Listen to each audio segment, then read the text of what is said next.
बिस्मिल्लाहिर्रहमानिर्रहीम, अस्सलाम वालेकुम। शहर इक़्तिदार से मैं हूं ईसा नकवी, मेरे साथ मौजूद हैं सिद्दीक जान। इस वीडियो में बहुत ही अहम और बड़ी खबर आपके साथ शेयर करेंगे। आपको मालूम है 16 अक्टूबर का ज़िमनी इंतखाबात का मार्का पाकिस्तान डेमोक्रेटिक मूवमेंट तमाम तर कैंपेन के बाद, तमाम ज़ोर लगाने के बाद उनके इंतखाबी नताइज आपके सामने। बिल्कुल जैसे एक क्रिकेट मैच होता है, दो टीमें खेल रही होती हैं, एक जीत जाती है, एक हार जाती है, वो दोनों वापस पहुंचती हैं पवेलियन में। एक पवेलियन जो है उसमें जश्न का समा होता है, इंजॉय किया जा रहा होता है, उस जीत को सेलिब्रेट किया जा रहा होता है। और दूसरा जो पवेलियन होता है उसमें अपनी शिकस्त की वजूहात का जायज़ा लिया जा रहा होता है। उसमें कोच और मैनेजर और जो कप्तान है वो टीम के खिलाड़ियों की डांट डपट कर रहे होते हैं कि किसकी वजह से ये मैच हारे हैं, किसके ऊपर रिस्पॉन्सिबिलिटी फिक्स की जाए, किसकी गलती निकाली जाए। कुछ ऐसी ही सूरत हाल इस वक्त उस पवेलियन की है जो कि लंदन में मौजूद है। वहाँ की कुछ इतलात हैं कि ये जो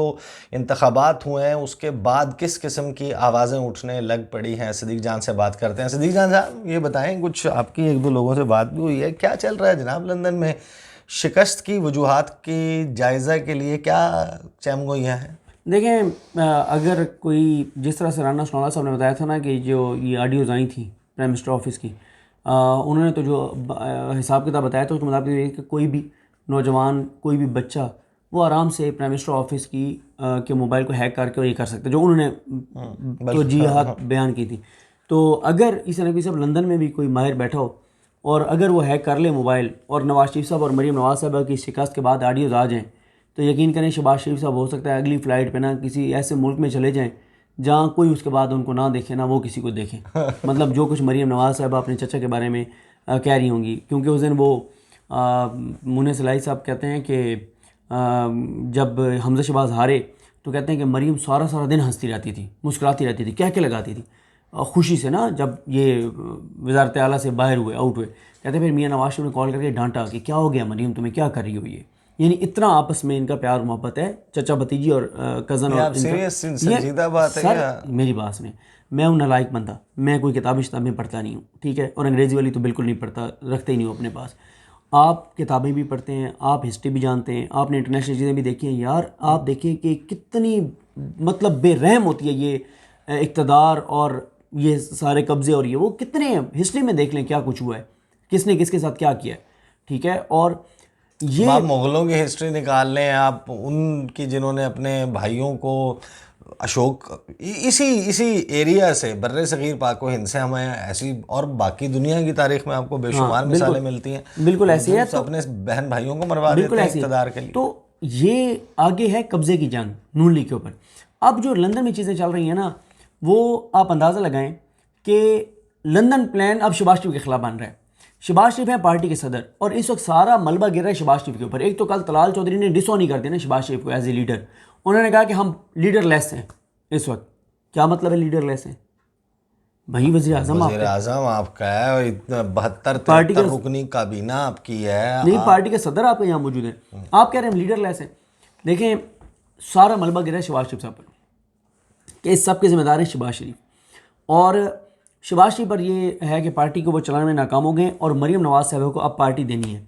शहबाज शरीफ साहब से पार्टी भी ली जाएगी। अच्छा, ये तजवीज़ सीरियस लेवल पर आना शुरू हो गई है बहुत ज़्यादा। शहबाज शरीफ साहब से ये भी लिया जाएगा वापस, सदारत भी पार्टी की। और दिलचस्प बात यह है कि अगली जो इलेक्शन कैंपेन होगी उसमें पहले ये कहा जाएगा कि मरीम नवाज़ वज़ारत उज़्मा की उम्मीदवार होंगी, मरीम नवाज़ एज ए वज़ीर आज़म की उम्मीदवार कैंपेन करेंगी। सही। शहबाज शरीफ साहब का बचपन से जो शौक़ था वो पूरा हो गया है, वन ऑफ उनका जो होना था वो उनका शौक़ उनका पूरा कर दिया गया। देखें, और फिर बात यह कि शहबाज शरीफ साहब की ज़रूरत कब तक थी नून लीग को? उस वक्त तक थी जब तक पिंडी के साथ मामला। वैसे अफसोस की बात है, 27-28 वर्ल्ड लीडर्स को उन्होंने हाथ लगाया, इतना बेहतरीन परफॉर्म किया, जाके देखा नहीं आप उनको टच करते हैं? मैं किसी की कोनी पकड़ लेते हैं, किसी की कमर, किसी के पेट पे हाथ फेरते हैं। मैं बता चुका हूँ कि जैसे हम लोअर मिडिल क्लास वाले जब बड़े शहरों में आते हैं ना, तो यहाँ पे जो सेलिब्रिटीज़ होती हैं, बड़े लोग होते हैं ना, हम उनके साथ खड़े होकर ना ज़बरदस्ती तस्वीर बनवा के, वो सेलिब्रिटी या बड़ा बंदा वो इधर देख रहा होता है, हम कैमरे में देख रहे होते हैं और वो उधर देख रहा होता है, तस्वीर बना के हम फेसबुक पे लगा देते हैं, ठीक है, मीटिंग विद फलां, ठीक है, और फलाना ढिंगना, अपने इलाके में इंप्रेशन डालेंगे, देखो मैं इतने बड़े बंदे के साथ खड़ा हूँ। शहबाज शरीफ ने वही शोधी हरकतें की हैं, कसम से यार, एक को बात है यार करने वाली, जिस तरह जाकर इन्होंने तस्वीरें बनाई हैं। वैसे इन्होंने, मेरी खबर ये है कि इन्होंने बटुए से उसकी फ़ोटो निकाल दी है जो बाइडन की, वो जो नहीं थी, जो फोटो एक बनवाई थी, कहाँ से निकाल दी? बटुए से, बटुए में लगाई हुई थी ना। बटवे में लगाए हुए? कि वो जो है खिंच मेरा फोटो तो बटुए चला दे। अच्छा। ठीक है, इन्होंने वो इतने खुश थे जो बाइडन वाली जो तस्वीर है, तो निकाल क्यों दिया? वो इसलिए निकाल दिया ना कि उसने अभी जो बयान दिया तो बड़ा इनको आप अच्छा उसकी ना कहानी, खैर ये बात हम जो है वो वहाँ पर जो सज़ा और जज़ा के फ़ैसले हो रहे हैं लंदन में मुस्लिम लीग नवाज़ में के हवाले से, उससे निकल जाएगी। लेकिन ये जो कहानी है ना, ये जो मिथ है कि शहबाज शरीफ ने मुलाकात की जो बाइडन के साथ, आप यकीन माने कि ये कहानी, ये जो कुछ लोग, मैं फिर चला जाऊंगा, मैं बिरयानी के नशे की बातें करूंगा कि उसमें आपको नशा और बिरयानी खा के आपको इन चीज़ों का यकीन आ जाता है। लेकिन ये जो कहा, ये जिस लाइन में खड़े हो गए शहबाज शरीफ साहब ने, वो 1-1.5 मिनट की मुलाकात के लिए मुसाफा, जिस कर्टन के सामने जहाँ पर तक दुनिया के तमाम लीडर्स जिनको वहाँ पर बुलाया हुआ था, उन्होंने 1-1, 1.5 मिनट लाइन में खड़े होकर तस्वीरें उतरवाई, उसको ये मुलाकात कहते हैं। लेकिन ये आ जाए ज़रा कि ये जो सज़ा जज़ा तय हो रहा है और ये शिकस्त के मलबे डाले थे। जो आपने बताया अपनी वीडियो में, जो ये जिस तरह इन्होंने वो तस्वीर बनवाई है, उससे ये अंदाज़ा होता है कि इतना तो ये जो बहिश्ती दरवाज़ा एक है जहाँ से लोग गुजरते हैं, इतनी देर तो वो नहीं इंतज़ार करते बहिश्ती दरवाजे से गुजरने के लिए जितने शहबाज शरीफ साहब उधर जो है वो। नहीं, मैं आपसे बिल्कुल ये इस बात के लिए मैं स्टोरी को ओन करता हूँ। ठीक है, एक बहिश्ती दरवाज़ा, और शहबाज शरीफ साहब ने जो बाइडन का बोसा हाथ के बोसा लेने के लिए इतना इंतज़ार और धक्कम पेल बर्दाश्त नहीं की जितना लोग ये हजर अस्वद को बोसा देने के लिए, तो इनके लिए तो ज़ाहिर है वो ज़्यादा मुकद्दस हैं वो शख्सियत। अच्छा, मैं यहाँ पे देखें इस वाले मामले को जो है ना, अच्छा चलें अलग करते हैं, छोड़ें, वो कर दें, इसको अलहदा रखें, इससे मैं वो नहीं करता। ठीक है, आगे चलें। मैं ये कह रहा हूँ, शहबाज शरीफ साहब की ज़रूरत कब तक थी मरीम नवाज साहब को और नवाज शरीफ साहब को? उस वक्त तक जब तक डील पिंडी को वो कर रहे थे, कदमों में जाके शहबाज शरीफ बैठ रहे थे। अब तो मरीम नवाज साहबा इतनी उसमें महारत हो गई है उनकी कि उन्होंने तो चाचे को मात दे दी है, चाचे को फारिग कर दिया बिल्कुल। वो क्या कह रही हैं जो ऑडियो हुई कि अंकल मैंने अंकल 1 महीना मेहनत की और मैंने उनको राज़ी किया कि इसहाक डार साहब को आने दें। किसको राज़ी किया? उन्हीं को राज़ी किया जिनके खिलाफ इसहाक डार साहब ने बयानात दिए हुए थे। ठीक है, जिनके ऊपर इसहाक डार साहब ने इल्ज़ामात लगाए हुए थे कि वो पैसे मांगते थे और मैं पैसे देता था नहीं तो, और ये और बड़े सख्त उन्होंने इल्ज़ामात लगाए हुए थे कि पहले मुझे सर करते थे फलाना ढींगना और मैं फिर ये कर दूंगा, मैं ये बड़ी बातें की हुई थी। फिर मरीम नवाज साहब ने 1 महीना मनाया उनको, मिन्नत अल्लाह की और वो मान गए। हालांकि मुझसे अगर आप पूछते कि कभी वो मानेंगे इसहाक, मैं कहता सवाल ही पैदा नहीं होता जैसे इसहाक डार ने बातें की हुई। लेकिन अब क्योंकि मियाँ नवाज शरीफ भी उनके साथ डायरेक्ट हैं, मरीम नवाज भी उनके साथ डायरेक्ट हैं, शहबाज शरीफ साहब की कोई ज़रूरत रही नहीं है। पहले वो सारी एक्सपर्टीज़ जो शहबाज शरीफ साहब के पास थी, अब तो शहबाज शरीफ आपको लग रहा है कि वजारत भी गई, सदारत भी गई। वजारत उज़्मा के दिन तो वो पूरे करेंगे, इस बोझ को तो वो उठाएंगे। और ये नहीं, तो जाहिर है कि अल्टीमेटली तो गई ना, इसका मतलब ये नहीं कि ये तो जी का जाना ठहर गया है, सुबह गया कि शाम गया। ये कौन सी वजारत है? मिफ्ता इस्माइल के बाद शहबाज शरीफ का नंबर है, शहबाज शरीफ के साथ मिफ्ता इस्माइल वाली होने वाली है। ठीक है, इनको जब निकालेंगे ना धक्का देके, सारा इनके ऊपर डालेंगे कि सारी चीज़ों का ये जिम्मेदार है। हालांकि मैं आपको एक बात बता दूं, फैक्ट ये है कि जितने फैसले हो रहे हैं ना वो सब मियाँ नवाज शरीफ की मर्जी से हो रहे हैं, मरीम नवाज की मर्जी से। ये कहानी है सारी कि मियाँ साहब मीटिंग से उठ के चले गए और उन्होंने जनाब बड़ा उनको गम हुआ, मरीम नवाज़ को बड़ा गम हुआ, मैं ओन नहीं करती इस फैसले को कीमत बढ़ाने के। यानी अजीब व गरीब बात है कि आपने, कि मैं कहूँ कि जनाब सदीक जान साहब मैं आपको अपने घर इनवाइट करूं और मेरे घर एक शेफ़ हो या एक कुक हो, वो खाने में जनाब 1.5 किलो मिर्चें डाल दे, 2 किलो नमक डाल दे, उसमें थोड़े से जहर भी मिला दे और वो आप खा लें, आपकी तबीयत जब बिगड़े तो मैं कहूँ मैं ये मेरे कुक ने किया है, मैं उसके फ़ैसले को ओन नहीं करता। यानी आपकी गवर्नमेंट बैठी हुई है, सब कुछ है। नहीं वो अच्छा, जो मिफ्ता इस्माइल फैसला नवाज शरीफ वापस आते हुए लग रहे हैं। नहीं इसके बाद मियाँ साहब देखें, मियाँ साहब उस वक्त तक इस इलेक्शन के रिजल्ट से कोई ताल्लुक नहीं है मियाँ साहब की वापसी का।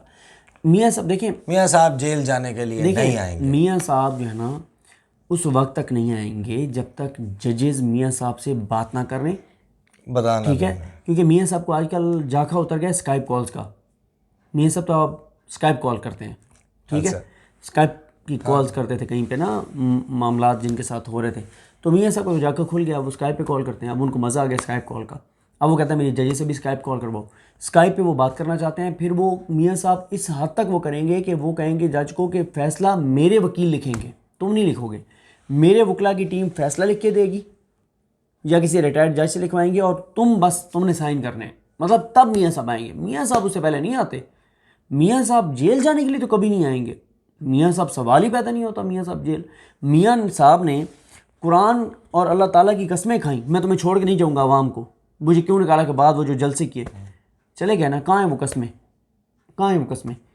सिर्फ इसलिए कि जेल बर्दाश्त नहीं होती थी, भाग गए और बीमारी का बहाना करके भाग गए। ये तो कल जियो वाले जिस तरह बेचारे वो कर रहे थे, हौसला हारे हुए थे, और उन्होंने कहा कि ये जो मियाँ साहब का बीमारी वाला है ये बहाना है, ये वजह नहीं है ना आने की। सच्ची बात बताएं क्यों नहीं आ रहे? तो बात यह है कि इसलिए शहबाज शरीफ साहब की सदारत जारी है, वो ख़तरे में, उसके ऊपर बातचीत शुरू हो गई है और सारा मलबा शहबाज शरीफ पर डाला जा रहा है और सारा शिकस्त का मलबा इन पर डाल के, और वहाँ तो वो बताया उन्होंने कि मरीम नवाज़ ने सारा मलबा शहबाज शरीफ पे डाल के और दामन झाड़ लिया। उसने कहा जी मियाँ साहब, अब्बू जी, मेरा कोई कसूर नहीं है, जो किया ये चाचा ने किया। बिल्कुल इसी तरह जैसे इनका केस चल रहा था ना सुप्रीम कोर्ट में, इन्होंने कहा जो किया दादे ने किया। दादी से पूछ लेते हैं, अदालत ने कहा दादा कहाँ हैं? वो जी वो तो फौत हो गए। तो इसराइल से तो अब रब्ता था नहीं किसी का, ना वो सुप्रीम कोर्ट के अंडर है जो इसराइली हैं वो। तो उन्होंने कहा आप दादी को तो नहीं पूछ सकते। तो उन्होंने कहा आप दादी के बाद फिर पोते थे। उन्होंने कहा अच्छा पोते? उन्होंने कहा वो पाकिस्तानी शहरी नहीं है, आप उनसे पूछ नहीं सकते। तो चैप्टर क्लोज हो गया और अब देखें मरीम नवाज साहब बरी हो गई है। बहरहाल जी देखें, जो सूरत हाल आपको मालूम है कि मार्च और अप्रैल में एक ज़लज़ला, एक सुनामी आया था शहर इक़्तिदार में, और उससे एक बड़ी सुनामी की लहर बुलंद हुई थी और अब वो वापस आकर शहर इक़्तिदार से टकरा रही है। और उसी की आफ्टर मैथ में शहबाज शरीफ, उनके ख़िलाफ़ उनकी अपनी जमात में आवाज़ें उठना शुरू हो गई हैं। ये सिचुएशन कैसे अनफोल्ड होगी, और साथ ही एक बहुत ही अहम मामला अगली वीडियो में बात करते हैं। मुझे सदीक जान को इजाज़त दीजिए। अल्लाह हाफ़िज़।